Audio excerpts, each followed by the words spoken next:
તો યુપીએસસીના જો તમે પ્રીવિયસ યરના ક્વેશ્ચન પેપર્સ રિફર કરો તો તમને ઘણો બધો રેફરન્સ મળી શકે.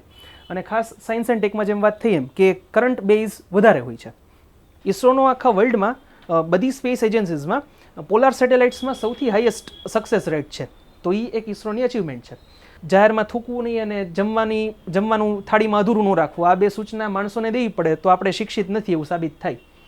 તો સૌથી પહેલો ક્વેશ્ચન એટલે કે આમ પેપરનો છઠ્ઠો ક્વેશ્ચન GS3નો, કૃષિમાં નેનો ટેકનોલોજીનો ઉપયોગ કૃષિ ઉદ્યોગનું ભવિષ્ય બદલી શકે છે, સમજાવો.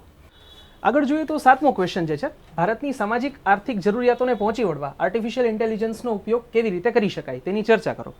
તો આગળ આઠમા ક્વેશ્ચનની વાત કરીએ તો ભારતને વૈશ્વિક અવકાશ શક્તિ બનાવવામાં ઇસરોની ભૂમિકા દોષરહિત રહી છે. નવા અવકાશી યુગમાં હજુ પણ ઇસરો માટે ઘણા પડકારો અને તકો છે, ચર્ચા કરો. જે COP અલગ અલગ થાય છે એના ભાગરૂપે આ 30x30 એક ટાર્ગેટ સેટ કરવામાં આવ્યો હતો અને આપણે એની ક્લાસમાં ચર્ચા કરીએ છીએ. તો એ ક્વેશ્ચન અહીંયા પૂછાયેલો છે. જે GPSCના મીન્સના સ્ટુડન્ટ્સ છે તો એ બધાને ઘણા માટે આ નવો પોઈન્ટ હતો કે 30x30 શું છે એ ખ્યાલ નહોતો ઘણા બધાને જેમણે મેઇન્સ આપી એમને. આગળનો જે 10મો ક્વેશ્ચન છે, માનવી વન્ય પ્રાણી સંઘર્ષની વધતી ઘટનાઓના કારણો તપાસો, આધુનિક યુગની આ સમસ્યાઓનો સામનો કરવા માટે કેટલાક સંભવિત ઉપાયો સૂચવો. નમસ્તે મિત્રો, આપણી GPSC mains paper solution series continue કરીએ છીએ. તમારા લોકોની ડિમાન્ડ આવી એટલે સાયન્સ એન્ડ ટેક અને જોગ્રાફીનું સોલ્યુશન પણ લાવ્યા છીએ. તમારા રાજ ખાલપડા તમે લોકો એમને ચેનલ ઉપર મળેલા છો પહેલાં કરંટ અફેર્સના લેક્ચર્સમાં, તો એ જ આપણા ક્લાસીસ ઉપર જોગ્રાફી અને સાયન્સ એન્ડ ટેક લે છે. તો એમના બંને સોલ્યુશન આવી જશે. અગાઉના આપણા પેપર્સ ન જોયા હોય, કોન્સ્ટિટ્યુશનના, જાહેર વહીવટના અને એથિક્સના અને એસેના આ વર્ષના 2023ના, તો ખાસ જોઈ લેજો. અને એની પહેલાંના પણ આપણે લગભગ 4 વર્ષના મેઇન્સ પેપર સોલ્યુશન મૂકી દીધા છે. અમારા પાસ થયેલા સ્ટુડન્ટ્સે કીધું છે કે તૈયારી કરતા હો એને, તૈયારી સ્ટાર્ટ કરી હોય એને પણ કહેજો કે શરૂઆતથી જ મેઇન્સના પેપર સોલ્યુશન જોઈ લે, તો પ્રિપેરેશનમાં ખૂબ તમને હેલ્પ મળશે. આશા કરીએ છીએ લેક્ચર સિરીઝ તમને પસંદ આવે છે. કોઈ સજેશન હોય કમેન્ટ સેક્શનમાં કહેજો. તમારી કમેન્ટ્સ અમે લોકો રેગ્યુલર વાંચીએ જ છીએ. હેન્ડ ઓવર કરું છું તમારા રાજ સરને. નમસ્તે બધાને. જે આપણી GPSC મેઇન્સના પેપર સોલ્યુશનની જે સિરીઝ છે એને આગળ વધારીએ છીએ.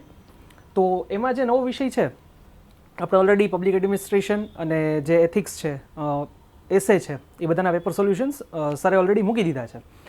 તો GS3નો જે ટોપિક છે સાયન્સ એન્ડ ટેક, એનું આજે મેઇન્સનું જે GPSC લાસ્ટ યર લેવાની 2023માં એના ક્વેશ્ચન આન્સર્સનું સોલ્યુશન લઈને આવ્યા છીએ.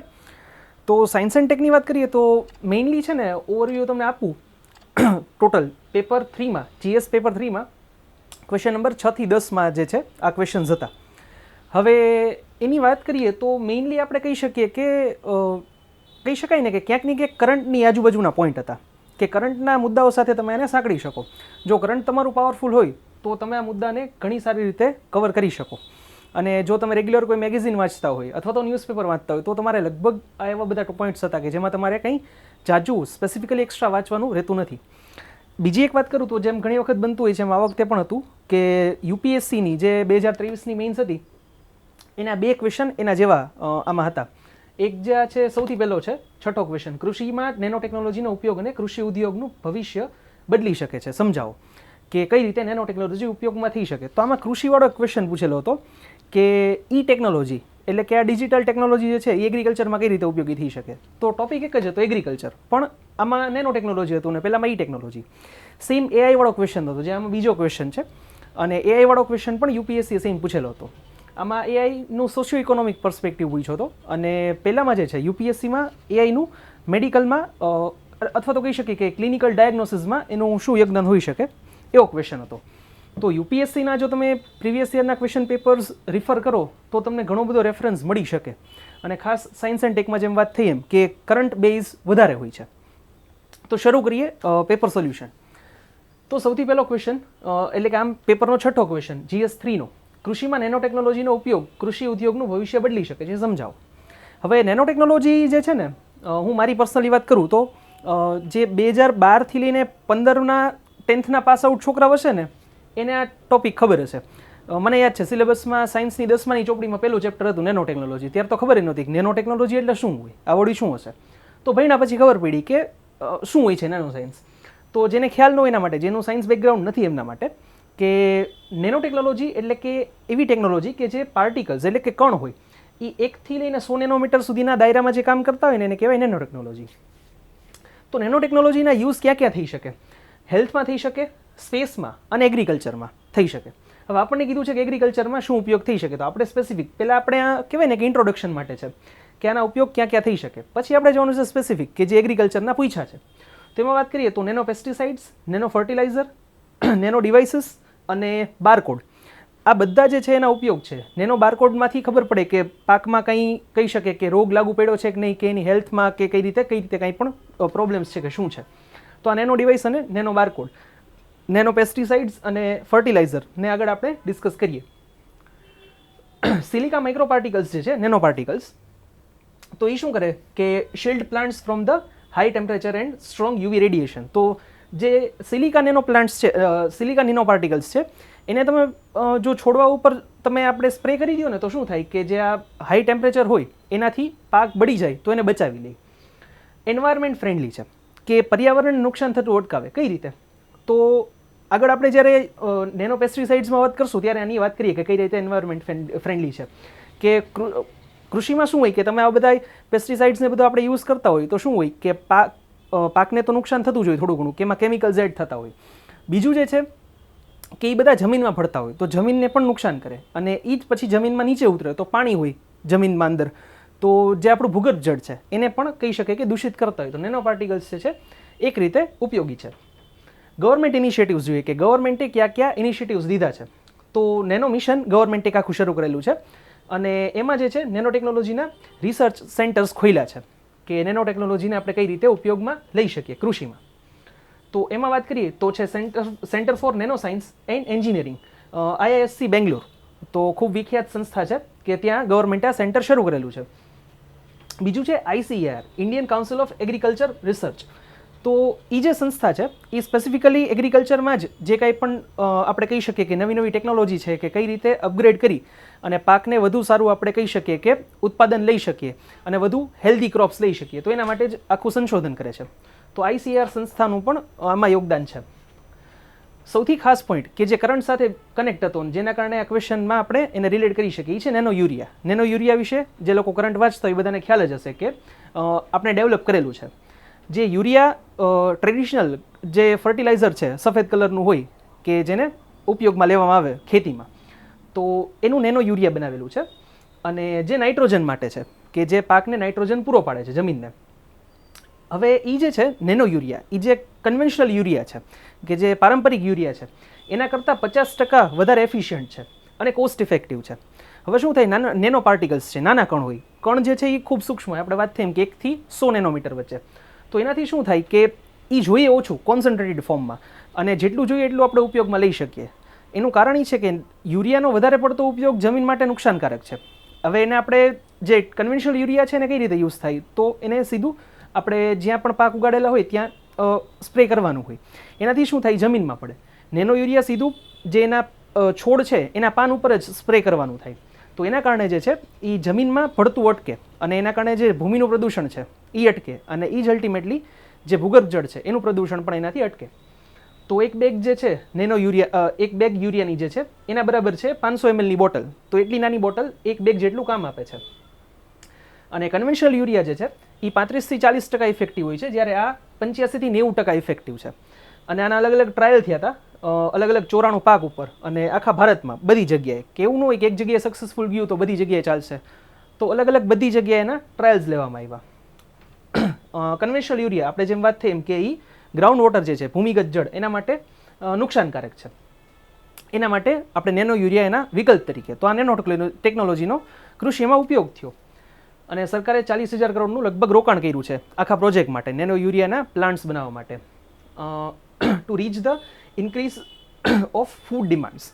કારણ કે ભારતની વસ્તી વધતી જાય છે અને આપણી જે ફૂડ ડિમાન્ડ છે એ પણ ડે બાય ડે વધતી જાય છે. તો એને પહોંચી વળવા માટે આપણે આ ફર્ટિલાઇઝર્સ જોશે. તો એના માટે જે છે આ પ્રોગ્રામ આખો શરૂ કરવામાં આવ્યો છે. High absorption rate, minimum loss and wastage and maximum utilisation. શું છે કે આપણને ખબર છે કે યુરિયા નુકસાનકારક છે, તો બને એટલું ઓછું વાપરીએ, આપણી પ્રોડક્ટિવિટી જળવાઈ રહી અને યુરિયા ઓછું ઉપયોગ કરવું પડે. તો આ એનું સોલ્યુશન છે. અને એના માટે જે છે હાઈ એબ્ઝોર્પ્શન રેટ છે એનો, કે આપણે સીધા છોડવા ઉપર એને સ્પ્રે કરીએ તો આપણને વધારે આઉટપુટ મળે છે, જમીનમાં જતું અટકે. અને જે ન્યુટ્રિયન્ટ્સ છે એ કોન્સન્ટ્રેટેડ ફોર્મમાં, એટલે કે જ્યાં જરૂર છે ત્યાં જ એને સીધા જે છે મળી રહી. કલોલ જે ગુજરાત છે, કલોલ ગુજરાતમાં છે, ત્યાં એનો સૌથી પહેલો પ્લાન્ટ નેનો યુરિયાનો પ્લાન્ટ સ્થાપવામાં આવ્યો છે. અને જે બીજા પ્લાન્ટ છે એ આંવલા અને ફૂલપુર યુપીમાં સ્થાપવામાં આવ્યા છે. અને બીજા હજી 13 પ્લાન્ટ 2025 સુધીમાં અલગ અલગ જગ્યાએ સરકાર જે છે એ બનાવવાના છે. અને જ્યારે આ બધા પ્લાન્ટ એક સાથે એક્ટિવ થઈ જશે ત્યારે લગભગ વાર્ષિક 44 કરોડ બોટલ જે છે યુરિયાનું ઉત્પાદન થશે. 500 ml ની બોટલ આવે છે. અને કલોલમાં જેમ વાત થઈ એમ કે સૌથી પહેલો પ્લાન્ટ આપણે ખોલેલો છે. અને આ ડેવલપ કરેલું છે ઇફકો, જે ખૂબ વિખ્યાત સંસ્થા છે કૃષિ માટે. તો ઇફકો દ્વારા ડેવલપ કરવામાં આવેલું છે. એનું જે સેન્ટર છે બાયોટેકનોલોજીનું સેન્ટર, એમાં જેમ વાત થઈ એમ કે ડિરેક્ટલી એને સ્પ્રે કરવાના હોય છે પ્લાન્ટ ઉપર. અને 2 થી 4 ml આખી 1 લીટર પાણીની બોટલમાં 2 થી 4 ml જ જોઈએ. તો એ કરી અને મિક્સ કરી અને પછી સ્પ્રે કરવાનું હોય છે. એટલે કોન્સન્ટ્રેટેડ ફોર્મમાં હોય છે યુરિયા. અને સરકારે હમણાં જ લગભગ જુલાઈ મહિનામાં જ ગુજરાત સરકારે આની ઉપર 50% સબસિડી જાહેર કરી છે. નેનો યુરિયા અને નેનો ડીએપી, ડાયએમોનિયમ ફોસ્ફેટ. તો આનું પણ નેનો વર્ઝન છે, ડીએપીનું પણ. તો આ બંને જે છે એ રીતે યુઝ થાય છે. અને આગળ વાત કરીએ કે ચેલેન્જીસ. જો કોઈ પણ ટેકનોલોજી નવી આવે તો જેમ એના ફાયદા હોય એમ એના નુકસાન પણ હોય ક્યાંક. તો એમાં એનું નુકસાન સૌથી વધુ શું છે કે high cost of research and development. કે નેનો ટેકનોલોજી છે સારી, પણ એનું રિસર્ચ અને ડેવલપમેન્ટ છે ને એ ખૂબ કોસ્ટલી છે અને ખૂબ ટાઈમ કન્ઝ્યુમિંગ છે. તો એના કારણે આપણને તાત્કાલિક રિઝલ્ટ્સ ન મળી શકે. બીજું જે છે સ્પેશિયલાઇઝ કોમ્પોનન્ટ્સ, કે એ જે છે આપણે એનો જનરલ યુઝ બહુ ઓછો કરી શકીએ. એનો સ્પેસિફિક યુઝ જ થઈ શકે, કે સ્પેસિફિક કાંઈ આપણી પાસે પ્રોબ્લેમ છે તો એના સોલ્યુશન માટે થઈ શકે. જનરલ યુઝ ખૂબ ઓછા છે કૃષિમાં. નેગેટિવ્સમાં વાત કરીએ તો જે છે આપણે વાત કરીએ કે પ્રોડક્ટિવિટી જે છે જમીનની એને નુકસાન પહોંચાડે છે. કારણ કે આપણે વાત થઈ કે યુરિયા ઓલરેડી જે છે જમીન માટે નુકસાનકારક છે. તો આમાં પણ શું થાય કે આ તો નેનો કણ છે. હવે કોઈ વખત પાણી બગડી ગયું હોય, પાણીમાં કચરો હોય, તો એ કચરો આપણી પાસે જે ગરણી હોય એમાં ગાળી ક્યારે શકાય? જો એનો જે હોલ છે ગરણીના હોલ એના કરતાં કચરો મોટો હોય, તો નાનો હોય તો એમાંથી પાસ થઈને જતો રહે. તો આ તો નેનો કણ છે. એકવાર જમીનમાં ભળી ગયા અથવા તો પાણીમાં ભળી ગયા પછી પાણીનું અથવા તો જમીનનું પ્યોરિફિકેશન બહુ અઘરું થઈ જાય છે, નેક્સ્ટ ટુ ઇમ્પોસિબલ છે. તો એ સૌથી મોટો એનો ડિસએડવાન્ટેજ છે કે લિમિટેડ એન્ડ સ્પેશિયલાઇઝ્ડ યુઝ કે છે એનો આપણો ખૂબ ઝાઝા પ્રમાણમાં વધુ પ્રમાણમાં આપણે એનો ઉપયોગ નહીં કરી શકીએ. અને બીજું છે lack of awareness and education, કે આની હજી અવેરનેસ બહુ ઓછી છે નેનો ટેકનોલોજીની. તો એ પણ એક ચેલેન્જિંગ પોઈન્ટ છે. અને difficulties in purification after use in soil and water, જે વાત થઈ એમ કે જમીનમાં અથવા તો પાણીમાં એકવાર ભળી ગયા પછી એના કણો, નેનો પાર્ટિકલ્સ જે છે એને દૂર કરવા ખૂબ અઘરા છે. તો આ થઈ ગયા એના ચેલેન્જીસ. આગળ જોઈએ તો 7મો ક્વેશ્ચન જે છે, ભારતની સામાજિક આર્થિક જરૂરિયાતોને પહોંચી વળવા આર્ટિફિશિયલ ઇન્ટેલિજન્સનો ઉપયોગ કેવી રીતે કરી શકાય તેની ચર્ચા કરો. હવે આ જે ક્વેશ્ચન છે એને કહી શકીએ કે ઘણી બધી રીતે આ કહેવાય ને કે એક એસે ટાઈપ ક્વેશ્ચન છે કે એઆઈનો સોશિયો ઇકોનોમિક પર્સપેક્ટિવથી કઈ રીતે હેલ્પફુલ છે. તો એમાં મૌલિકતાથી ઘણું બધું લખી શકાય, છતાં પણ આપણે પોઈન્ટ્સ આપીએ કે કયા કયા પોઈન્ટ્સ આપણે કવર કરી શકીએ. સૌથી પહેલાં તો લખી શકાય ઇન્ટ્રોડક્શનમાં કે અત્યારે જે છે ચોથું ઇન્ડસ્ટ્રીયલ રેવોલ્યુશન ચાલે છે. પહેલું હતું એ સ્ટીમ એન્જિનનું હતું, બીજું હતું એ માસ પ્રોડક્શનમાં ફેક્ટરીઝને એવું એ બધું હતું, ત્રીજું હતું એ આઈસીટી હતું. તો આઈસીટીનું ત્રીજું ઇન્ડસ્ટ્રીયલ રેવોલ્યુશન પછી આ ચોથું જે છે એ એઆઈનું છે. અને આ ખૂબ ઇમ્પોર્ટન્ટ ફેઝ છે અત્યારે આખા વર્લ્ડ માટે. તો ફોર્થ ઇન્ડસ્ટ્રીયલ રેવોલ્યુશન ચાલે છે અત્યારે. સોશિયલ અને ઇકોનોમિક ફેક્ટર્સ જે છે, ઇકોનોમિક ફેક્ટર્સ એ બે એકબીજા સાથે જોડાયેલા હોય. સોસાયટીમાં કંઈક ચેન્જ આવે તો એનો ઇકોનોમી ઉપર કંઈક ને કંઈક ચેન્જ પડતો જ હોય છે. સેમ એવી રીતે ઇકોનોમીમાં કંઈ ચેન્જ આવે તો એનું સોસાયટી ઉપર રિફ્લેક્શન જોવા મળતું હોય છે. તો બે ઇન્ટરકનેક્ટેડ છે.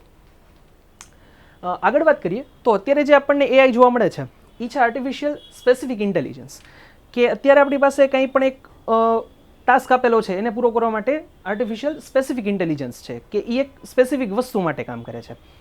હવે જે આગળનો ફ્યુચરનો ટાઈમ આવવાનો છે એ છે આર્ટિફિશિયલ જનરલ ઇન્ટેલિજન્સ, કે એને એ કહી શકાય ને કે આખું એક બહુ એક મોટો ચેન્જ લઈ આવશે સોસાયટી માટે. તો જે જનરલ ઇન્ટેલિજન્સ છે, જે ફ્યુચરની ટેકનોલોજી છે, ફ્યુચર એટલે આપણે વાત કરી રહ્યા છીએ ફ્યુચર એટલે આના પર્સપેક્ટિવમાં ખાલી 5 થી 10 વર્ષ, અને એ પણ કદાચ બહુ કહેવાશે, કદાચ 2-3 વર્ષમાં આવી જાય તો એ નક્કી નહીં. તો એના ઉપર પણ કામગીરી ખૂબ શરૂ છે, રિસર્ચ ને બધું. તો આર્ટિફિશિયલ જનરલ ઇન્ટેલિજન્સ જ્યારે આવશે ત્યારે મશીનો પોતાની જાતે નિર્ણયો લેવા મળશે. તો એ પણ એક ખૂબ ચેલેન્જિંગ વસ્તુ હશે સોસાયટી માટે. ક્વોન્ટમ કોમ્પ્યુટર જે ફ્યુચરની ટેકનોલોજી છે, અથવા તો કહી શકીએ કે અત્યારે આવી ગઈ છે પણ વાઇડ સ્પ્રેડ એનો યુઝ જે છે નથી. પહેલાં કેમ કોમ્પ્યુટર આપણે એક એક રૂમના મોટા મશીન હતા, એવી રીતે અત્યારે ક્વોન્ટમ કોમ્પ્યુટરની સ્થિતિ છે. ફ્યુચરમાં ટાઈમ એવો આવશે કે ક્વોન્ટમ કોમ્પ્યુટરની સાઇઝ પણ આપણા પીસી જેવી થઈ જશે, પીસી અથવા લેપટોપ જેવી. તો ક્વોન્ટમ કોમ્પ્યુટર કઈ રીતે કામ કરે કે જે પાર્ટિકલ્સ છે એને બહુ ઠંડા તાપમાન ઉપર લઈ જવા પડે અને પછી જે છે એનું આખું પ્રોગ્રામિંગ ને બધું થાય. તો એટલા માટે ક્વોન્ટમ કોમ્પ્યુટર જે છે અત્યારે આપણી પાસે જનરલી લોકો પાસે ઉપલબ્ધ નથી, પણ ફ્યુચરમાં જ્યારે ક્વોન્ટમ કોમ્પ્યુટર્સ એટલા અવેલેબલ થઈ જશે લોકો માટે, પબ્લિક માટે, અને એમાં સાથે જો એઆઈ આવી જશે તો એ એક ખૂબ અલગ ટેકનોલોજી હશે અને માણસ ત્યારે કહી શકાય કે એનું કામ ઘણું બધું ઘટી જશે.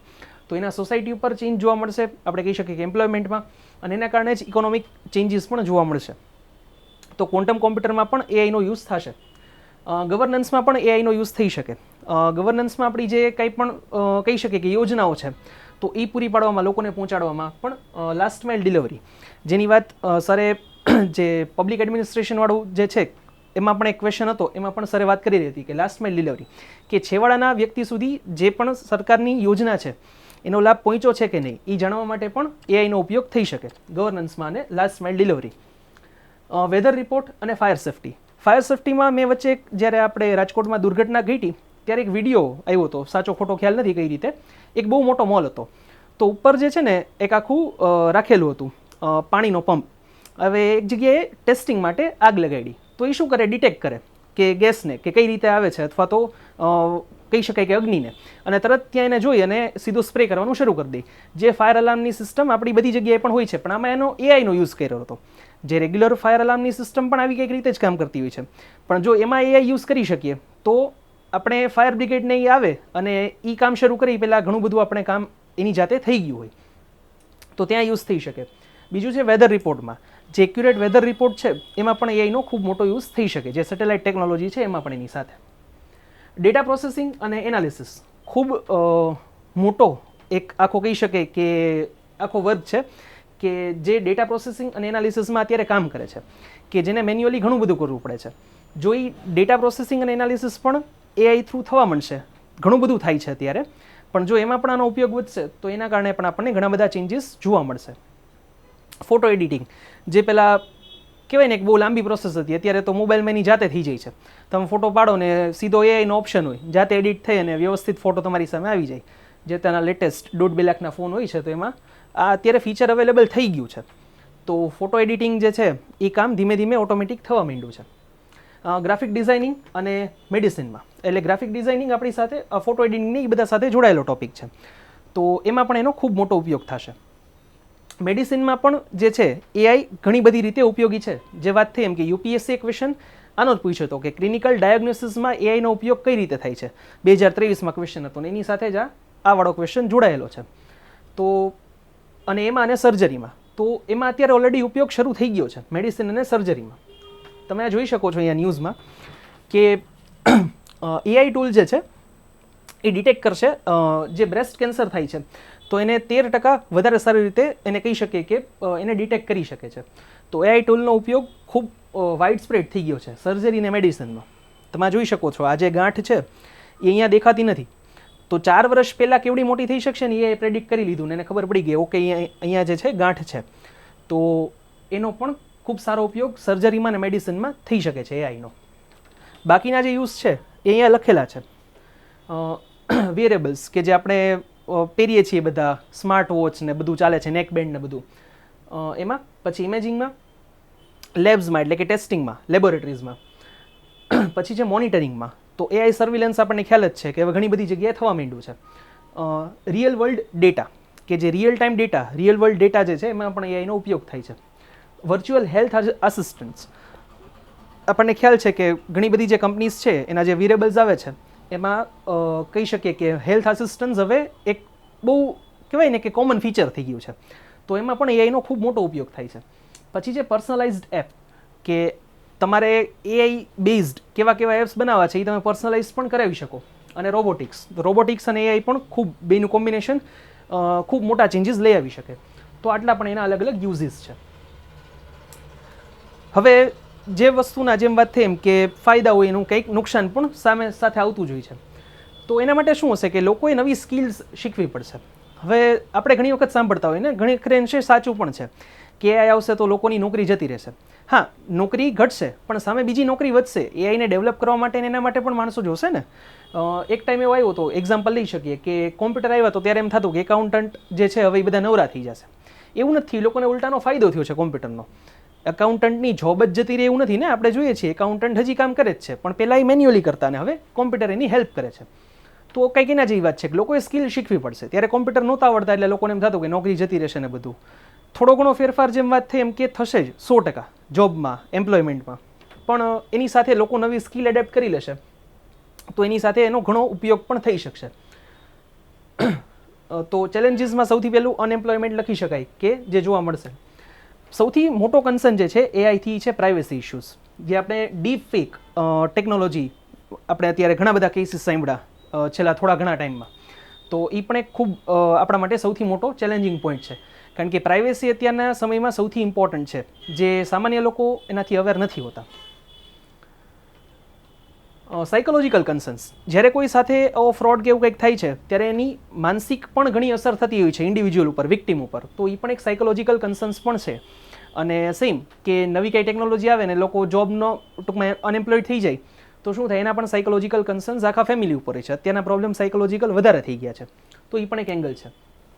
મોરલ અને એથિકલ, ઘણા નિષ્ણાંતોના મતે આના મોરલ અને એથિકલ કઈ રીતે, તો કે ફોર એક્ઝામ્પલ રોબોટ અત્યારે સર્જરી કરવા માંડ્યા છે. તો રોબોટ ક્યાંક જરૂરી હોય સર્જરી ન કરે અથવા તો ન જરૂર હોય સર્જરી કરી નાખે તો મોરલ એથિકલ કન્સર્ન્સ પણ આના ઘણા બધા છે. અને યુપીએસસીમાં પણ એક જે એક્ઝામ હતી એમાં ફેશિયલ રેકગ્નિશનમાં આનો ઉપયોગ કરેલો હતો એઆઈનો. તો આ છે ને બે ધારી તલવાર છે. એક રીતે જોઈએ તો આપણે શું થાય કે ચીટિંગ અટકી જાય, પણ બીજી રીતે શું થાય, ઘણી વખત ડિટેક્ટ નથી કરી શકતું.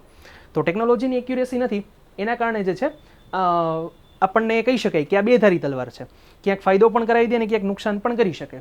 તો ઓવરઓલ આ થોડોક એસે ટાઈપ ક્વેશ્ચન હતો કે જેને તમે ફ્રીલી કંઈ પણ વાંચ્યા વગર, તમને ખાલી એઆઈ શું છે અત્યારના છોકરાઓને ખબર જ હોય આપણને, તો ખાલી ખબર હોય ને તો થોડુંક વિચારીને જાતે ક્વેશ્ચનનો આન્સર લખી શકાય. કાંઈ સ્પેસિફિકલી વાંચવાની આ ક્વેશ્ચન માટે જરૂર નહોતી. તો આ 7મો ક્વેશ્ચન હતો.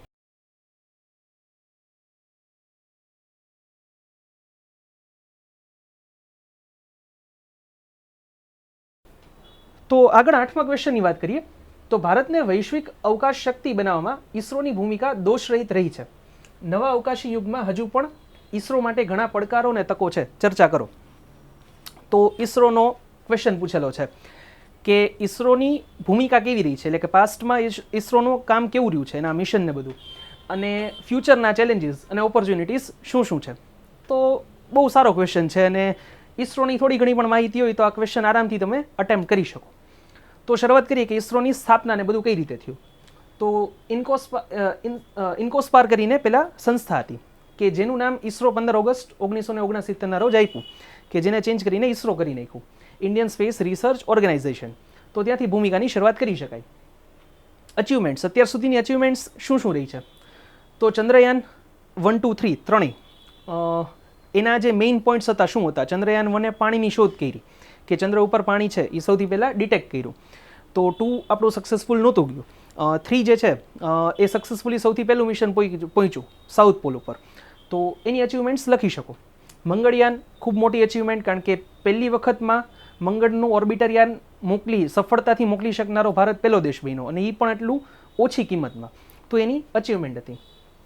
આદિત્ય L1 પણ ખૂબ જરૂરી મિશન હતું અને એને પણ તમે એઝ એન અચીવમેન્ટ, જો આ બધા મિશન વિશે તમને થોડો ઘણો ખ્યાલ હોવો જોઈએ તો તમે એને ડિટેલમાં ડિસ્ક્રાઇબ કરી શકશો 1-2 લાઇનમાં કે આદિત્ય L1 શું હતું ને શું કામ હતું. તો એ પણ આપણને ખ્યાલ હોવો જોઈએ. અને હમણાં રિસેન્ટલી એક્સપોઝેટ કરીને આપણે સેટેલાઇટ લોન્ચ કરેલો છે, એક્સરે પોલારીમીટર સેટેલાઇટ, જેનો અલગથી આપણે કરંટ માટે વિડીયો બનાવેલો હતો અને જે આપણે ક્લાસમાં બધા મિશન્સને બધું ભણાવીએ છીએ. તો એ પણ જે છે એક્સપોઝેટ હમણાં રિસેન્ટલી લોન્ચ કરેલો છે. ભારત બીજો દેશ છે જેણે આવો સેટેલાઇટ લોન્ચ કર્યો યુએસએ પછી. આગળ વાત કરીએ તો ઇસરોની અચીવમેન્ટ સૌથી મોટી એક બધાને ખ્યાલ હોય તો 104 સેટેલાઇટ એક સાથે છોડ્યા હતા 2017માં, જેમાંથી 96 સેટેલાઇટ યુએસએના હતા. જેની પાસે નાસા આવડી મોટી સંસ્થા છે એના 96 સેટેલાઇટ ભારતે છોડી દીધા હતા. તો સૌથી મોટી અચીવમેન્ટ હતી ઇસરો માટેની કે એક સાથે 104 સેટેલાઇટ હજી પણ રેકોર્ડ છે, કોઈ નથી છોડી શક્યું. તો એની અચીવમેન્ટ છે. આગળ વાત કરીએ તો ઇનસેટ સિરીઝ અને રીસેટ સિરીઝ અને બીજી એક કાર્ટોસેટ સિરીઝ. તો આ બધા સેટેલાઇટ્સ પણ ઇસરોએ લોન્ચ કરેલા છે કે જે આપણને ક્યાંક ને ક્યાંક રડાર ઇમેજિંગ અને ઇન્ડિયન નેશનલ સેટેલાઇટ આ એના ફૂલ ફોર્મ છે. આપણે ક્લાસમાં બધું ડિટેલમાં ડિસ્કસ કરીએ છીએ બધા સેટેલાઇટ્સને બધું. બીજી અચીવમેન્ટની આગળ વાત કરીએ તો સેલ્ફ મેડ ક્રાયોજેનિક એન્જિન. દૂરના મિશન લઈ જવા માટે ક્રાયોજેનિક એન્જિનની ખૂબ જરૂરિયાત પડે, જે ભારતને કોઈ આપતું નહોતું. રશિયા કે અમેરિકા પાસેથી મદદ નહોતી મળતી, તો એ પણ ભારતે પોતાની જાતે બનાવેલું છે. તો આપણે એક અચીવમેન્ટ છે. એના સિવાય વાત કરીએ તો અલગ અલગ લોન્ચ વ્હીકલ્સ જે બનાવેલા છે. SLV સેટેલાઇટ લોન્ચ વ્હીકલ 1980માં, ASLV, PSLV polar satellite launch vehicle જે આપણને ખ્યાલ છે 1994માં, GSLV 2001માં, GSLV Mark III કે હવે જેનું નામ LVM-3 છે, તો એ આપણે બનાવેલું હતું 2010માં, GSLVનું જ અપગ્રેડેડ વર્ઝન. અને છેલ્લું સ્મોલ સેટેલાઇટ લોન્ચ વ્હીકલ. આ બધા આપણે મિશન્સ વ્હીકલ્સ ભણાવીએ છીએ. અને SSLV જે નાના સેટેલાઇટ્સ માટે હતું એ 2020માં આપણે લોન્ચ કરેલું હતું. તો આ બધી અચીવમેન્ટ્સ થઈ ઇસરોની. બીજું શું છે તો કે કોસ્ટ ઇફેક્ટિવ ટેકનોલોજી, કે ખૂબ આપણે કહી શકીએ કે ઓછી કિંમતે સેટેલાઇટ્સ લોન્ચ કરી દે છે. અમેરિકા ક્યારે પોતાના 6નું સેટેલાઇટ આપતું હોય લોન્ચ કરવા માટે, નાસા છે છતાંય, અને બીજી પ્રાઇવેટ કંપનીઝ છે છતાંય, કારણ કે સૌથી ઓછી કિંમતે છોડી દઈએ છીએ આપણે એટલે. તો આપણે જે વાત કરીએ કે કોસ્ટ ઇફેક્ટિવ ટેકનોલોજીનું એક એક્ઝામ્પલ જોઈએ તો મિશન મંગલને લઈ શકાય, કે ઇસરોનું બજેટ હતું $74 મિલિયન, જ્યારે નાસાએ એના જ આગલા વર્ષે મંગળ ઉપર મિશન મોકલ્યું હતું 671 મિલિયન, લગભગ 10 ગણો. તો આપણે વાત કરી શકીએ કે 10% ભાવ ઓછી, ટૂંકમાં 10% કિંમતમાં આપણે મિશન મંગલ લોન્ચ કરી દીધું હતું અમેરિકા કરતાં. અને હાઈએસ્ટ સક્સેસ રેટ છે PSLVમાં. ઇસરોનો આખા વર્લ્ડમાં બધી સ્પેસ એજન્સીઝમાં પોલાર સેટેલાઇટ્સમાં સૌથી હાઈએસ્ટ સક્સેસ રેટ છે. તો એ એક ઇસરોની અચીવમેન્ટ છે. અને એના થ્રુ આપણને શું મળે છે, ઇકોનોમિક પણ આપણને ફાયદો છે. અંતરિક્ષ જે સંસ્થા છે ઇસરોની પેટા સંસ્થા કે જે સેટેલાઇટ્સ લોન્ચ કરી આપે છે, તો એ આપણને સારું એવું રેવન્યુ આપે છે, કારણ કે આપણે બહારના સેટેલાઇટ્સ છોડી દઈએ છીએ તો ફ્રીમાં તો નથી કરતા. તો એ પણ એક ઇકોનોમિક ફેક્ટર પણ છે કે જે આપણને ફાયદો કરાવે છે. સેલ્ફ રિલાયન્ટ ટેકનોલોજી, કે આપણે આત્મનિર્ભર છીએ. એમાં જે કંઈ પણ બનાવ્યું છે આપણે આપણી જાતે ડેવલપ કરેલું છે. અને એન્વાયરમેન્ટ ફ્રેન્ડલી મિશન્સ છોડીએ છીએ. આ કદાચ કોઈને ખ્યાલ નહીં હોય, જે GSLVના જે સેટેલાઇટ્સ હોય, જીઓ સ્ટેશનરી અને જીઓ સિન્ક્રોનસ, એ સેટેલાઇટ્સ 8 થી 10 વર્ષનો એનો ટાઈમ પીરિયડ હોય. એ પૂરો થઈ જાય ને પછી એક નિયમ રાખેલો છે ઇન્ટરનેશનલી, પણ કોઈ ફોલો નથી કરતું, ભારત કરે છે, કે એ સેટેલાઇટમાં છેલ્લું બૂસ્ટર રાખવાનું હોય કે જે છોડી અને સેટેલાઇટને દૂર કરી દે. તો શું હોય કે બીજા સેટેલાઇટ્સ હવે ઇનએક્ટિવ છે, હવે એ કામ નથી આપતો, તો નવા સેટેલાઇટ એની બદલે છોડવા પડશે, એની ત્યાં જ રાખવો પડે. તો વિદેશી જે બધી કંપનીઓ છે એ શું કરે, એ છેલ્લું બૂસ્ટર નથી રાખતા, એના કારણે 6-8 મહિનાની આવરદા ઘટી જાય. જો એ છેલ્લું એટલું જે ફ્યુલ રાખે અને છોડીને ઉપર મોકલે તો 6-8 મહિના ઓછો ચાલે. તો એ ખાલી 6-8 મહિનાના પૈસા બચાવવા માટે કોઈ આ કામ નથી કરતું, અને એના કારણે ફ્યુચરમાં શું થશે કે સેટેલાઇટ એકબીજા સાથે ટકરાવાના ચાન્સીસ રહી. તો ભારત જે છે એન્વાયરમેન્ટ ફ્રેન્ડલી મિશન બનાવે છે. અને જે આપણે રોકેટ લોન્ચ કરીએ, સેટેલાઇટ આપણે જે કંઈ પણ લોન્ચ કરો એના માટે વ્હીકલ્સ, તો એ એટમોસ્ફિયરના અમુક રેન્જમાં જ લોન્ચ કરી શકાય. તો એ જે છે વધારે સહેલાઈથી ડિસ્ટ્રોય થઈ શકે ઓછા ટાઈમમાં. બાકી જે છે એના કોમ્પોનન્ટ્સ ફરતા રહેતા હોય સ્પેસમાં, ડિસ્ટ્રોય જ નથી થતા. તો આપણા એન્વાયરમેન્ટ ફ્રેન્ડલી મિશન્સ હોય છે, તો એ પણ તમે એડ કરી શકો. ફ્યુચર ઓપોર્ચ્યુનિટીઝ, કે ભવિષ્યમાં શું હજી ઓપોર્ચ્યુનિટીઝ છે. તો હજી આપણે માનવ મિશન એક પણ નથી મોકલ્યું, જે આપણે હમણાં બહુ જલ્દી મોકલવાના છીએ, ગગનયાન. તો ગગનયાન લખી શકો. શુક્રયાન, શુક્ર ઉપર પણ કોઈ મિશન નથી મોકલ્યું, તો એ પણ આપણે મોકલવાના છીએ. પછી છે હ્યુમન સ્પેસ મિશન, કે જે આપણે ગગનયાનનો જ ભાગ છે. તો હ્યુમન સ્પેસ એક્સપ્લોરેશન પણ આપણે હજી કરવાનું બાકી છે. પછી મૂન એક્સપ્લોરેશન, ચંદ્ર ઉપર માણસોને મોકલવા, એ પણ હજી આપણી પાસે કહી શકાય કે હજી પડકાર અને તક છે ફ્યુચરમાં. સ્પેસ સ્ટેશન આપણે પોતાનું બનાવવાનું છે, કારણ કે અત્યારે ઇન્ટરનેશનલ સ્પેસ સ્ટેશન જે છે એનો આપણે ભાગ નથી. તો આપણે આપણું પોતાનું સ્પેસ સ્ટેશન હશે એવું ઇસરોએ ઘણા વખત પહેલાં જાહેર કરી દીધું છે કે 2040-45 સુધીમાં ભારતનું નાનું એવું સ્પેસ સ્ટેશન હશે પોતાનું. Research of black holes and other entities, કે જે રહસ્યમય હજી બધી ઘણું ડાર્ક મેટરને ઘણું બધું છે જેના ઉપર રિસર્ચ ચાલુ છે. તો એ વિષયો પણ એવા છે કે જે આપણી માટે ઓપોર્ચ્યુનિટીઝ છે રિસર્ચ માટેની. અને improvement of the capacity of GSLV, કે GSLVની હજી કેપેસિટી જે છે અત્યારે ખૂબ સારી રીતે જ કામ કરે છે, પણ હજી દૂર મિશનમાં જવું હશે તો GSLVની કેપેસિટી હજી વધારવી જરૂરી છે. તો એ પણ એક આપણી પાસે છે. ચેલેન્જીસની વાત કરીએ તો સૌથી મોટો ચેલેન્જ હોય છે આપણા માટે ફંડ, એટલે કે બજેટ. એક એક્ઝામ્પલથી વાત કરીએ કે નાસાનું જે મિશન એપોલો હતું, કે જે અંતર્ગત એણે નીલ આર્મસ્ટ્રોંગ અને બીજા 10 જણાને, કુલ 11 જણાને ચંદ્ર ઉપર મોકલ્યા હતા. તો એ 1960-70ના દશકામાં લગભગ $150 બિલિયન બજેટ હતું. 60-70ના દશકામાં જે આપણું બજેટ એટલું બધું નથી હોતું, તો આપણી ઇકોનોમી નાની છે અમેરિકા કરતાં, તો એ એક ચેલેન્જ આપણા માટે હંમેશા હોય છે. કારણ કે આ જે બધી આખી ટેકનોલોજી છે, સ્પેસ ટેકનોલોજી, એના માટે તમે વર્ડ સાંભળતા હશો કે આ કંઈ રોકેટ સાયન્સ છે. ટૂંકમાં રોકેટ સાયન્સ એક બહુ કોમ્પ્લેક્સ ટેકનોલોજી છે.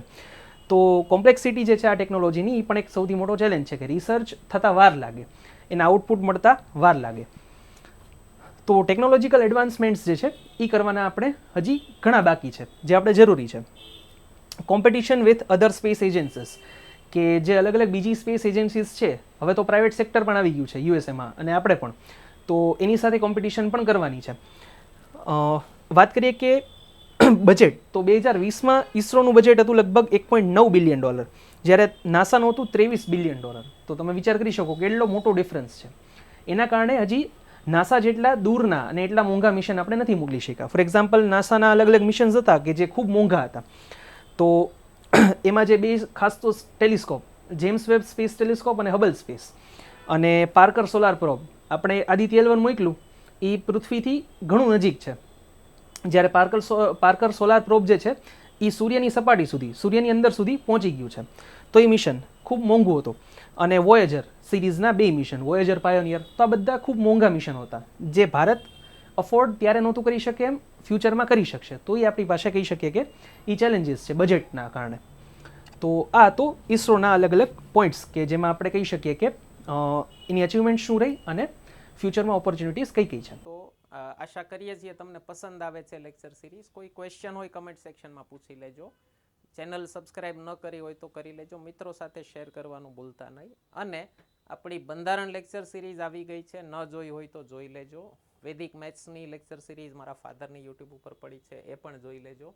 બંનેના કોર્સીસ એપ્લિકેશન ઉપર આવી ગયા છે. ફક્ત આ 2 સબ્જેક્ટના કોર્સીસ પરચેસ કરી લેશો તો પણ તમારી આવનારી એક્ઝામ ક્લિયર કરવામાં 40% જેવી મદદ મળી જશે તમને. જીપીએસસી ક્લાસ 1ની પ્રિલિમ્સ કયો, STIની પ્રિલિમ્સ કયો, કે પછી PSI કોન્સ્ટેબલ કયો, તો બધી એક્ઝામમાં તમને ખૂબ કામ લાગશે.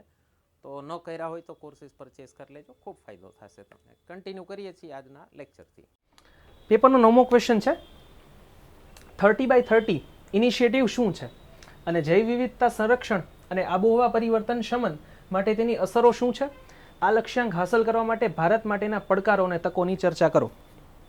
30x30 ઇનિશિયેટિવ આપણે ક્લાસમાં ડિસ્કસ કરીએ છીએ કે જે COP અલગ અલગ થાય છે, એના ભાગરૂપે આ 30x30 એક ટાર્ગેટ સેટ કરવામાં આવ્યો હતો અને આપણે એની ક્લાસમાં ચર્ચા કરીએ છીએ. તો એ ક્વેશ્ચન અહીંયા પૂછાયેલો છે. તો સૌથી પહેલાં તો શું છે કે 30x30 શું છે એ તમારે એનું જરાક ઇન્ટ્રોડક્શન આપવું પડે. સર સાથે કાલે ચર્ચા કરતા હતા તો વાત જાણવા મળી કે જે જીપીએસસીના મીન્સના સ્ટુડન્ટ્સ છે તો એ બધાને ઘણા માટે આ નવો પોઈન્ટ હતો કે 30x30 શું છે એ ખ્યાલ નહોતો ઘણા બધાને, જેમણે મેઇન્સ આપી એમને.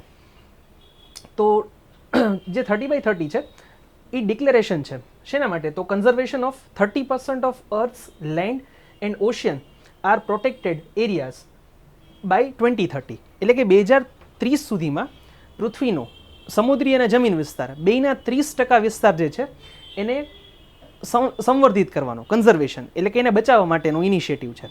હવે જે આખો સમુદ્રી અને જે જમીન વિસ્તાર આવ્યો તો એમાં શું છે કે ફોના અને ફ્લોરા બે, કે વનસ્પતિ અને પ્રાણી સૃષ્ટિ બંનેને, અને જે જમીન છે એ ત્રણેય વસ્તુને બચાવવાની વાત છે કે 2030 સુધીમાં પૃથ્વીના, આખી જે પૃથ્વી છે એના 30% વિસ્તારને બચાવવાની પહેલ છે. એટલે એનું નામ છે 30x30.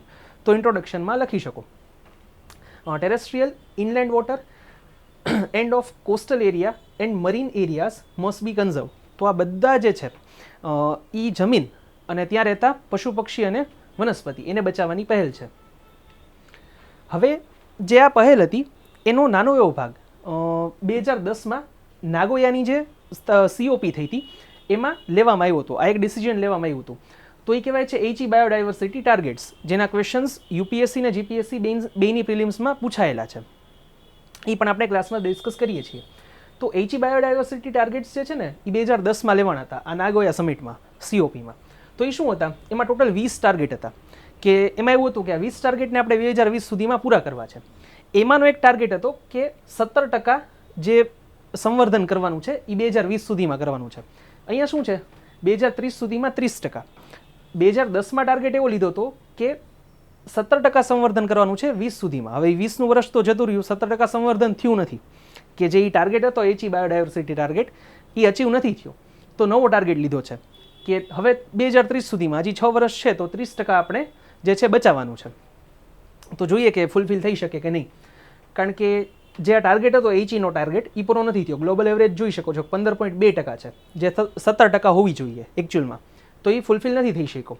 એના માટે સૌથી મોટો ઇસ્યુ છે ફાઇનાન્સ, કે જે મોટા દેશો છે એની પાસે ટેકનોલોજીને બધું છે, તો એમણે ડેવલપમેન્ટ કરી લીધું છે, તો એ થોડુંક ઘટાડે તો ચાલે, પણ નાના દેશો માટે એ પોસિબલ નથી. તો એના માટે ફાઇનાન્સ સૌથી મોટો પ્રોબ્લેમ છે. તો જે એચઈ બાયોડાયવર્સિટીના જે આ ટાર્ગેટ્સ લેવાના હતા, એ જે COP થાય છે એ હોય છે UNCBDનો, United Nations conservation of biodiversity.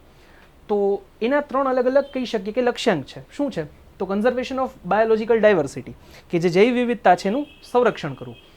Sustainable use of the components of biodiversity, કે સસ્ટેનેબલ આપણે કહી શકીએ કે એનો યુઝ કરવો જે આપણી પાસે રિસોર્સિસ છે એનું. અને free and equitable sharing of the benefits of arising out of the utilisation of genetic resources, કે જે જેનેટિક રિસોર્સિસ મળે એનો કહી શકીએ કે બધાને સમાન રીતે ન્યાય મળે એવી રીતે એનો ઉપયોગ કરવો. તો આ 3 એના કહી શકીએ કે ઉદ્દેશ છે. તો આ દર 2 વર્ષે આ સમિટ થતી હોય છે, બાયએન્યુઅલ છે, કે દ્વિવાર્ષિક સમિટ છે. અને આનું જે સેક્રેટરીએટ છે UNCBDનું, એ છે મોન્ટ્રિયલ, કેનેડામાં. અને જે UNEP, United Nations environment programme અંતર્ગત આ જે છે કામ કરે છે. તો આની જે સૌથી પહેલી COP હતી 1994માં થઈ હતી, પછીથી દર 2 વર્ષે આની COP થાય છે. હવે થયું તું શું કે એકચ્યુઅલમાં આ છેલ્લી સમિટ થઈ હતી 2018માં, પછી 20માં થવાની હોય, 2 વર્ષે થાય છે, એટલે 20માં જે કોરોનાના કારણે નહોતી થઈ શકી. તો 21માં જે છે ડિજિટલ સમિટ રાખેલી હતી, ઓનલાઈન સમિટ. તો જે ડિક્લેરેશન થયું હતું એ વર્ચ્યુઅલ COPમાં લેવાનું હતું 2021માં. તો એમાં 100 દેશો સહેમત થયા હતા કે 30/30 આપણે ટાર્ગેટ પૂરો કરવો છે. અને એના પછી લોકોને સંતોષ ન થયો, તો એ લોકો એવું કીધું કે આપણે એકવાર ઓનલાઈન તો ચર્ચા કરેલી છે, પાછા બધાય ફિઝિકલી મળીએ. તો 2022માં એ ફિઝિકલ સમિટ પાછી થઈ, અને એમાં જે છે એ પાછી મોન્ટ્રિયલ, કેનેડામાં થઈ હતી. અને ત્યારે નક્કી કર્યું કે આપણે 30/30 જે પહેલ છે એને બધા સમર્થન આપીએ છીએ, અને એ આપણે અચીવ કરવાનું છે. તો ફાઇનલી ડિસેમ્બર 2022માં જ્યારે આ સમિટ ઓફલાઈન થઈ, એ ફિઝિકલ સમિટ, ત્યારે આ નિર્ણય લેવાનો 30/30નો.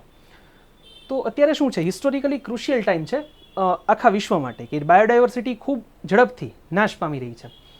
એનું કારણ શું છે કે ડેવલપિંગ કન્ટ્રીઝ જે છે એને ખૂબ ડેવલપમેન્ટ કરી લીધું છે, તો એની જવાબદારી હોય ફાઇનાન્સ કરવાની, તો એ લોકો ફાઇનાન્સ પૂરું પાડતા નથી. ડેવલપિંગ કન્ટ્રીઝે જ ટાર્ગેટ લીધેલો છે કે દર વર્ષે $200 બિલિયન આપશે બધા ભેગા કરીને, જે ડેવલપિંગ કન્ટ્રીઝ છે, એટલે કે કહી શકીએ કે વિકાસશીલ દેશો છે એમને. પણ એ દર વર્ષે $200 બિલિયન આપવાનું ક્યારેય એ લોકોએ વચન પૂરું કર્યું જ નથી. અને એમનું હતું કે 2030 સુધી દર વર્ષે $200 બિલિયન આપશે, પણ હજી સુધી એકેય વર્ષે આપ્યા નથી. તો એ સૌથી મોટો પોઈન્ટ છે, અને ભારતે આ જ મુદ્દો ઉઠાવેલો હતો. કારણ કે આપણે પૂછ્યું છે કે ભારતના પડકાર અને તકો, તો ભારતનું શું યોગદાન હતું? તો ભારતે કીધું હતું કે ફંડ તમારે આપવું જોઈએ. Least developing and island countries will get at least $20 billion per year. હવે અહીંયા પોતે કહે છે કે $200 બિલિયન દર વર્ષે દેવાના, અને એમણે નક્કી છેલ્લે એવું કર્યું કે $20 બિલિયન સુધી આપશું. તો ક્યાં 20 અને ક્યાં 200, ઘણો બધો તફાવત છે.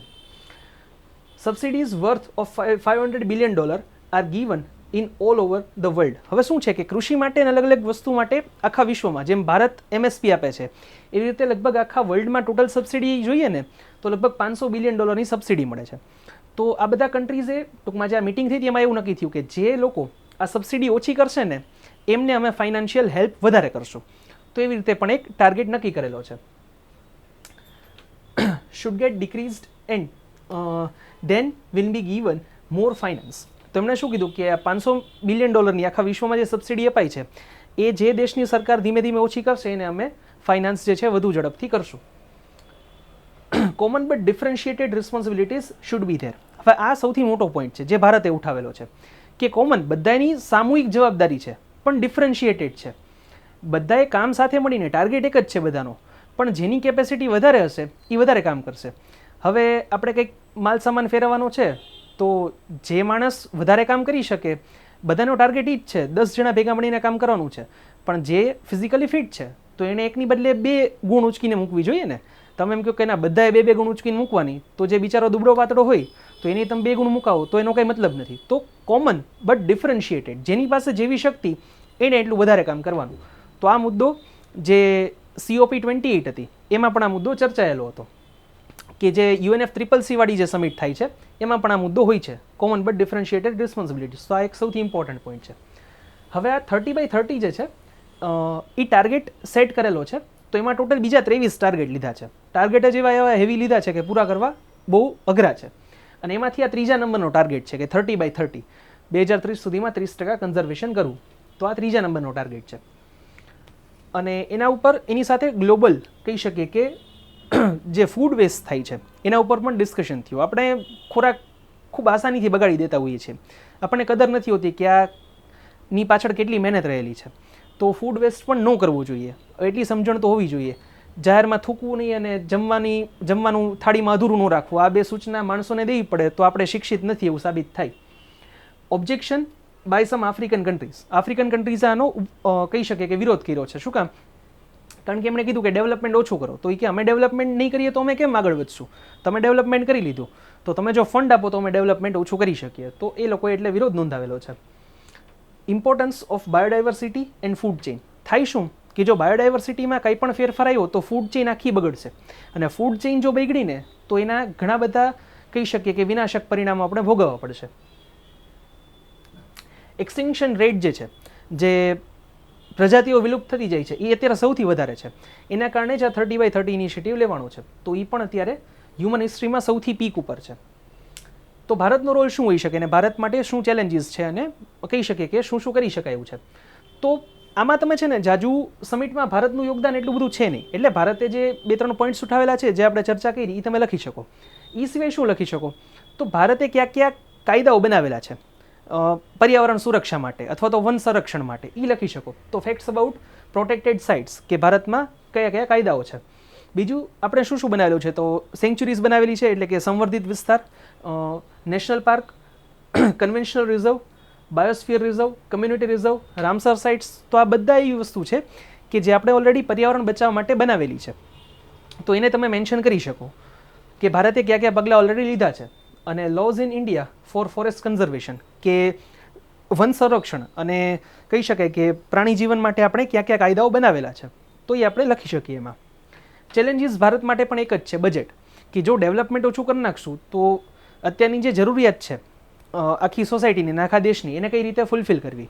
તો બજેટ વધારે આવશે તો આપણે ટેકનોલોજી એડવાન્સ કરી શકશું, એને ટેકનોલોજીકલ એડવાન્સમેન્ટ્સ આવી શકશે. તો એના માટે સૌથી મોટી જરૂરિયાત છે બજેટ, કે જે નથી હોતું.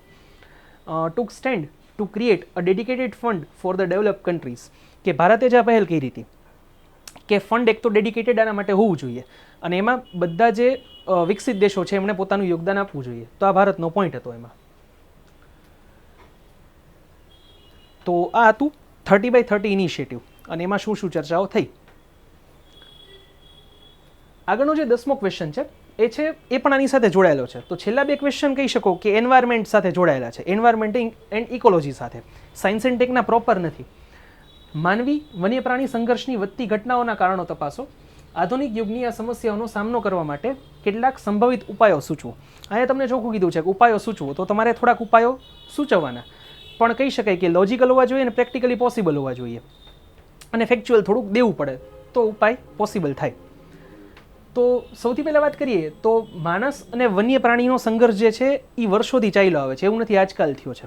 એ પહેલેથી થાય જ છે, કારણ કે બેની પ્રવૃત્તિ છે કે બે એકબીજાથી બચવાનું છે. તો એના માટે આ ચાલે છે. તો હિસ્ટોરિકલી આ ચાલ્યો જ આવે છે, ઐતિહાસિક રીતે માણસ અને વન્ય પ્રાણીનો સંઘર્ષ ચાલુ જ છે. એ શું કામ છે? તો સર્વાઈવલ ઇન્સ્ટિંક્ટ માટે છે, કે બેએ પોતપોતાની જાતને બચાવવાની છે, એના માટે એ સંઘર્ષ કરે છે. એટલે બેમાંથી એક મારશે તો જ બીજો બચી શકશે. તો આ સર્વાઈવલ ઇન્સ્ટિંક્ટ થઈ. હવે આનું કારણ શું છે? આ વધી રહ્યો છે અત્યારે, એનું કારણ શું છે? Rise of population in human beings. માણસોની વસ્તી જે છે એ ખૂબ કહી શકીએ કે વિનાશક ઝડપે વધે છે અત્યારે. જે આગળ આપણે ડેટામાં જોઈએ, area to population ratio gets decreased in animals. જે પ્રાણીઓનો પહેલા વિસ્તાર હતો, પ્રાણીને રહેવા માટે મોટો વિસ્તાર જોઈએ. આપણને 3 BHK ફ્લેટ આપી દેશે તો આપણું કામ થઈ જશે, અને ઓફિસમાં થોડુંક એક ડેસ્ક આપી દેશે તો આપણું કામ થઈ જશે. પણ પ્રાણીઓ માટે એમ છૂટો વિસ્તાર જોઈએ. સિંહ, વાઘ બધાનો પોતાનો એક છૂટો વિસ્તાર હોય અલગ, કે ત્યાં બીજો સિંહ કે વાઘ ન આવી શકે એની ટેરેટરીમાં. તો એ લોકોનો એરિયા મોટો છે. તો અત્યારે શું છે વર્તમાન પરિસ્થિતિમાં કે પ્રાણીઓની જે વસ્તી છે એના પ્રમાણમાં એનો જે વિસ્તાર હોવો જોઈએ ને એટલો વિસ્તાર એમની પાસે નથી. વસ્તી ખૂબ ઝડપથી ઘટી છે પ્રાણીઓની, કારણ કે આપણે મારી નાખ્યા છે ડેવલપમેન્ટ માટે. વિસ્તાર તો એનાથી વધારે ઝડપથી ઘટ્યો છે, જંગલ વિસ્તાર, કે જે એમનો હતો. આપણે એના વિસ્તારમાં એન્ટર થયા છીએ અને રહેવા માંડ્યા છીએ, તો ઓબ્વિયસલી કોન્ફ્લિક્ટ થવાનો છે માણસ અને વન્ય પ્રાણીનો. હમણાં તમને ખ્યાલ હોય તો ઉત્તર પ્રદેશમાં ઘણી બધી ઘટનાઓ બની છે કે વરુ જે છે એણે માણસો ઉપર હુમલા વધારી દીધા છે અને 5-6 બાળકોને કહી શકાય કે મારી નાખ્યા છે. તો વરુના હુમલા યુપી, એમપી આ બધા વિસ્તારમાં, બિહારમાં ખૂબ વધારે જોવા મળે છે. તો થાય છે શું, આપણે એના એરિયામાં ગયા છીએ. એ ઓલરેડી જંગલો જ હતા, પણ આપણે ડેવલપમેન્ટ કરીને જંગલો સાફ કરી નાખ્યા અને રહેવા માટે જગ્યાઓ બનાવી નાખી. તો એના કારણે પણ આ થાય છે. ગુજરાતમાં સિંહનું ઉદાહરણ આપી શકો કે હમણાં છેલ્લી ઘણી બધી ઘટનાઓ બની હતી કે સિંહ રેલવેના પાટા નીચે આવી જતા. તો હમણાં એવા મૃત્યુદરમાં ખૂબ વધારો થયો છે. તો એના માટે હાઈકોર્ટે પણ સૂચનાઓ આપ્યા છે, સરકારને સૂચનો આપ્યા છે કે આ ન થવું જોઈએ. વચ્ચે એક ઇન્સિડન્ટ થયો હતો કે ટ્રેન 2 કલાક મોડી પડી હતી. સાસણથી કંઈક આબુ જવાવાળી ટ્રેન છે, તો સિંહ વચ્ચે રસ્તામાં બેસી ગયો હતો. તો લોકો પાયલોટને ખબર પડી ગઈ દૂરથી સિંહ છે, તો ટ્રેન ઊભી રાખી દીધી. 2 કલાક મોડી પહોંચી, 1.5 કલાક ત્યાં જ ઊભી રાખવી પડી. સિંહ તો ભાઈ રાજા છે અને બેસવું હોય ત્યાં સુધી બેસે. તો એના કારણે આ ઘટનાઓ વધે છે, કારણ કે આપણે જંગલમાંથી રેલવે ટ્રેક કાઢ્યો છે, આપણે એની જગ્યામાંથી કાઢ્યું છે ને, એ તો આપણી પાસે નથી આવ્યા. તો સિંહો માટે પણ વિસ્તાર હવે ટૂંકો પડે છે ગુજરાતમાં, કારણ કે સિંહની વસ્તી હમણાં ખૂબ વધી છે. આપણે જ્યારથી એના પ્રત્યે ધ્યાન દેવાનું શરૂ કર્યું છે. ગરમીમાં જ્યાંથી વધારો થાય છે એના કારણે પણ ડોગ અને સ્નેક બાઇટના કેસીસ બહુ વધ્યા છે. તો ટેમ્પરેચર જ્યારે વધે ને ત્યારે એ આપણી માનસિક રીતે પણ આપણામાં ઘણા બધા બદલાવ થતા હોય છે, ગરમીના અને ઠંડીના. તો એના કારણે એ જ સેમ બદલાવ પશુઓમાં પણ જોવા મળે છે. તો ડોગ અને સ્નેક બાઇટના કેસીસ બહુ વધ્યા છે. આગળ હમણાં તમને કેસીસના બતાવું ફોટોસ. આ બધાનું કારણ, એક બહુ મોટું કારણ ટુરિઝમ પણ છે.